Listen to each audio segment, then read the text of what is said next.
Saudaraku yang berbahagia, hari ini kami kedatangan tamu istimewa dari Yayasan Roser Internasional yaitu dipimpin oleh Pak Said.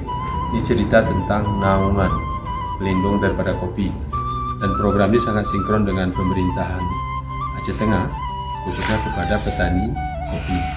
Jadi semua petani kopi itu wajib memiliki naungan yang bagus. Kalau bahasa gaulnya penting, wajib, agar kebun kita tetap berbuah. Nanti teknisnya kami hadir di beberapa kesempatan, nanti hadir juga, sehingga nanti bibitnya sudah disiapkan oleh tim. Tujuan daripada program ini adalah memang untuk agar kopi yang ada di Aceh Tengah dan dataran tinggi Gayo bisa berkelanjutan dan lestari. Kami akan mempersiapkan sumber daya manusia dan juga input masuk bibit untuk dibagikan dan juga termasuk pelatihan kepada para petani.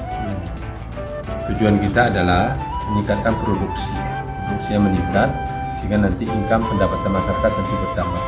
Dengan kolaborasi seperti ini, mudah-mudahan nanti seluruh petani merasakan bahwa pemerintah hadir dan tim dari LSS juga hadir.